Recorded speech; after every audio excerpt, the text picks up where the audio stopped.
Hey everyone, my name is MDC9 and welcome back to another video where today we're going to be reviewing the Luke Skywalker Galaxy's Edge Legacy Lightsaber. This is Luke's green-bladed saber from Return of the Jedi, Last Jedi, and Rise of Skywalker. This saber is going to set you back about $159.99, as most of the Galaxy's Edge sabers do now. And let's go ahead and take a look at the saber. So, taking a look at the box, it is the standard Galaxy's Edge box with a green Rebel insignia on the front. So, you're going to open this just as you would any other Galaxy's Edge saber box. You're just going to press in and open it up. And looking at it, the saber looks awesome. In the display, it looks clean. It contrasts against here. It is a little bit difficult to see the black against black, but not by much. So let's go ahead and take this saber out of here. So looking at the saber, it's very light. It's a very light saber, but overall the hilt looks very, very good. I'm very impressed, and this is one of the earlier Disney sabers, and they had a lot higher quality than some of the ones that they do now, like the Rey Skywalker lightsaber. But go ahead and put this box right back over here for a little bit, and let's take a closer look at the hilt. So obviously, it's got the thin neck, right? Something that a lot of people like in a saber. The grip, I was a little worried about the grip. The grip feels very nice in the hand. I was worried that it was going to feel more sharp, almost like the Darth Revan saber, but it really was not that bad. This saber really was not that bad. I don't feel it when I'm moving the saber around. Nothing. But looking at the saber, the ring here, this is how you're going to attach it to your belt clips. These will work with the Disney and some other company belt rings. But to get to the batteries, what you're going to do is, like most of these sabers, you're going to go to the bottom and you're going to twist. And something about this saber that did surprise me was that the battery pack is actually exposed. This is hollow. So the battery pack actually has a silver dial on it that matches the rest of the saber, and I think that's really cool. The batteries, it's going to be like some of the other Galaxy's Edge sabers, where you have a screw that you're going to have to unscrew, and then you just pull this off and replace the batteries. This is going to take 3 AAA batteries. That is 3 A's. So let's go ahead and put this back in here. It's going to be just the same. You line it up, set it in. Remember, it can be easy to fall out, so make sure you are ready to grab it. You do not want to damage the battery pack. So let me go ahead and put this back on. There we go. And now let's take a look at everything that comes with the saber. So if you go into the box, to be able to put a blade in this saber, what you're going to do is you are going to go to this flat black padding, and you are going to take out the padding. You can set it somewhere else, and you can put it back, so you don't have to worry about this.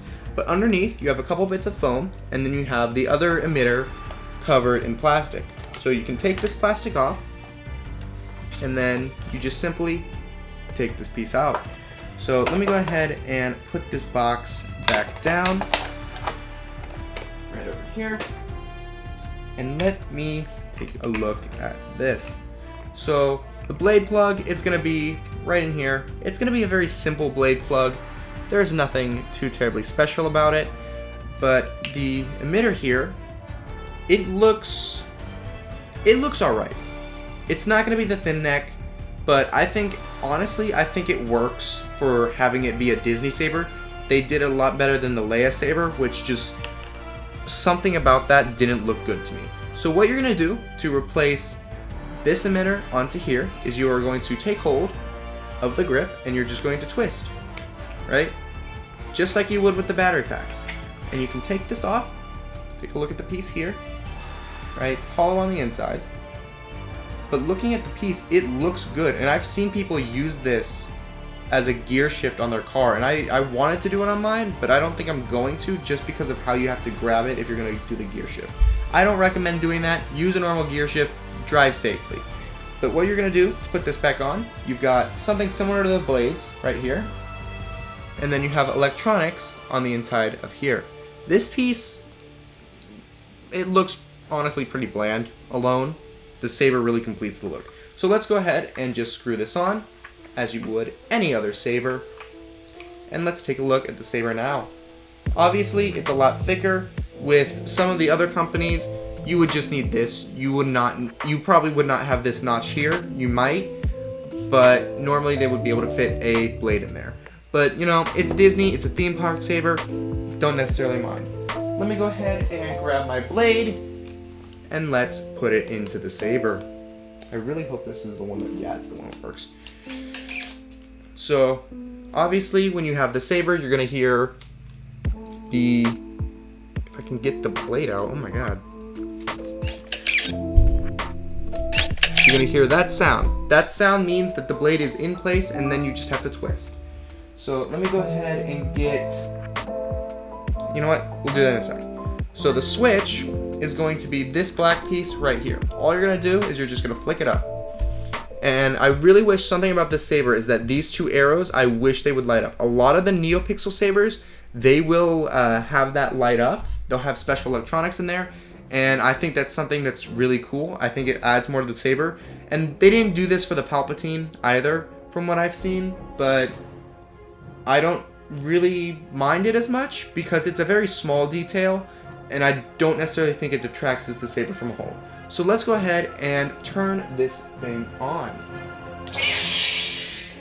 So looking at it, it's got a nice green blade, right? Feels good in the hand. The saber overall feels very nice in the hands. And you don't really have to be that bad when you're holding it, right? You can't hold it down here. It just doesn't feel comfortable, and this isn't gonna allow you. The switch won't allow it. Your hand might be hanging off the bottom of the pommel. You don't want to hold it by the belt clip either, you know.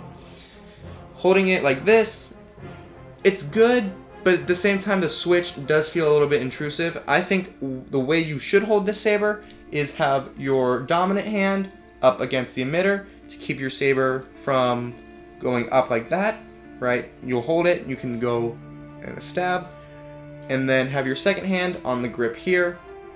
It's a very tight hold, a very close hold, but it works. You can move the saber, right? Obviously you can switch grips.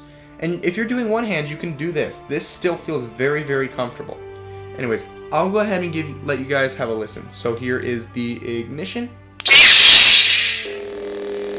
Here is the idle hum. Some swings.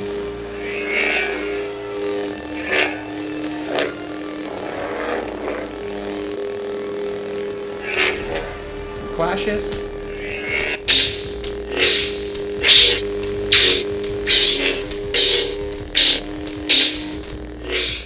And the ignition. So as far as turning the switch on, it's not that difficult. Something that surprised me about the saber is it's not the biggest fingerprint magnet. You'll get fingerprints on it, so you definitely want some type of rag that'll be able to keep the saber clean. Same goes for the Mace Windu or the Palpatine, but it's not as bad. I think the finish is a little bit different, which helps with that. But I would like to compare this saber's audio to the Galaxy's Edge saber, the basic Savi's Workshop. Alright, so let me go ahead and put this blade in, right, for my Galaxy's Edge, and let's go ahead and turn both of these sabers on. You'll know which blade is which. This one is actually going to light up, this one will not. My blade is toast. But let's go ahead and turn these on.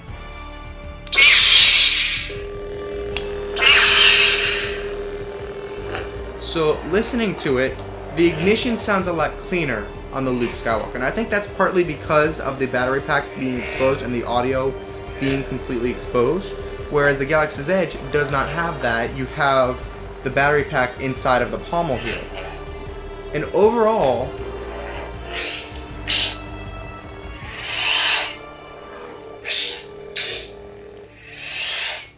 the pitch sounds a lot higher.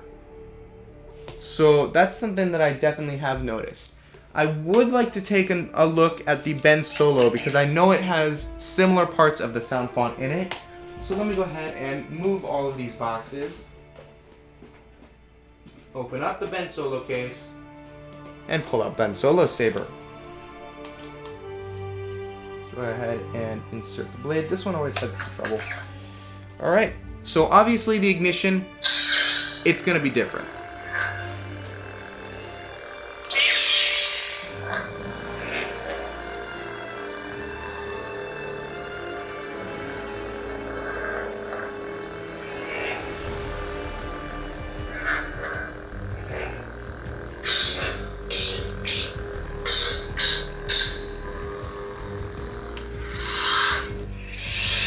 So again, the Ben Solo definitely sounds a little bit lower in pitch. It's the same sounds, just different pitch. But this definitely sounds a lot cleaner, it sounds a lot lighter. Overall, the saber feels great. Let me go ahead and turn off my light, and we will go over here and take a look at the saber. So let's turn it on. And overall, the light, again, it's a Galaxy Edge blade. They're all going to be the same light. But with the saber, it looks good. It looks a very nice forest green moving it around. Feels good to swing. You can do some moves, right? Overall, the saber feels very good. The saber feels very balanced, very clean. If I want, I could do basic spins, right? It does seem to have a little bit of overlap if you're making the sounds a lot. Like if you're swinging, if you're doing a spin like this, the sound does seem to do, not necessarily looping, but it will take over other sounds.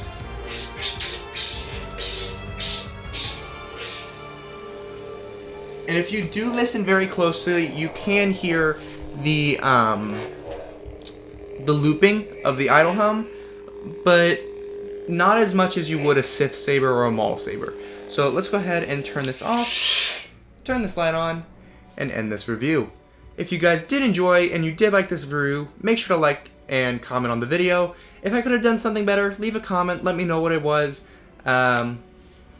Make sure, if you really did enjoy and you want to see more reviews and other content, mostly gaming, go ahead and give a subscribe. That would be greatly appreciated. And if you want, you can also follow my socials, such as my Discord, my Twitter, and you know, my Spotify if you want to. But yeah, that's really all I have for you today. Sometime soon, we will have the Cal Kestis review, thanks to my friend Caden, who was able to get the saber from Disney, as well as the Cal Kestis, which he will lend me for this review. So big shout out to him. I will link his group channel in the description, and I will see you guys in the next one. Bye, guys!